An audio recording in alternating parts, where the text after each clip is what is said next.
Hello everyone, আমরা তিন মূর্তি বেরিয়ে পড়েছি আজকে আবার ঘোরার উদ্দেশ্যেই বলো আর পুজো দেওয়ার উদ্দেশ্যেই বলো। আজকে চৈত্রের এই প্রখর রৌদ্রে আমরা তিনজন বেরিয়ে পড়লাম। হ্যাঁ, কোথায় বেরিয়েছি মূর্তি দেখে অবশ্যই বুঝতে পারছো কোথায় যাচ্ছি। হ্যাঁ, চলে এলাম নবদ্বীপ। শ্রী চৈতন্যদেবের মূর্তি দেখো কত সুন্দর লাগছে না? আমাদের ভাগ্য কতটা ভালো জানি না, আমরা নদিয়াতে বসবাস করি, যেখানে শ্রী চৈতন্যদেবের জন্মস্থান, যেখানে আছে মায়াপুরের মতো বিখ্যাত একটা মন্দির। এই সেই ব্রিজ যেখান থেকে দেখা যায় মায়াপুর ধামের সেই বিখ্যাত মন্দিরের চূড়াটি।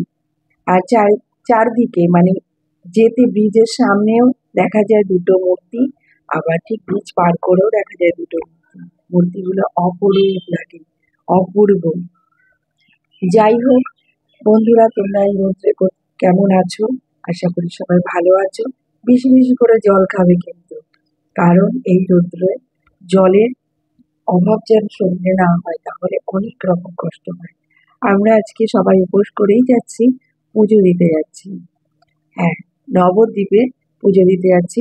আজকে চৈত্রের অমাবস্যা ছিল, তাই আমরা পুজো দিতে যাচ্ছি শনিবার। তো ভাবলাম আজকে এই মায়ের কাছে যাই, এই মাকে একটু দর্শন করে আসি। হ্যাঁ, ঠিক ধরেছ, আমরা নবদ্বীপে পোড়ামাতলায় চলে এসেছি। দেখতেই পাচ্ছ আজকে প্রচন্ড ভিড়।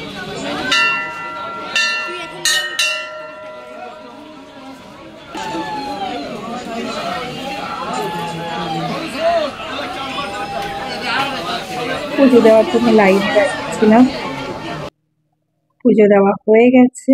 এইবার আমরা মাকে প্রদক্ষিণ করে নিজের মনের ইচ্ছে বলবো আর সবার জন্য প্রার্থনা করব, সবাই যেন ভালো থাকে। পুজো দেওয়া হয়ে গেছে, দেখো চারিপাশটা কেমন। দিনের বেলা তবুও মনে হচ্ছে যেন মেলা বসে গেছে, সাজো সাজো রোগ, চারিপাশেই যেন উৎসবে মেতে উঠেছে সবাই। আজকে মায়ের পূজায় চারিদিক যেন আলোকিত হয়ে গেছে। সবাই ভালো থেকো।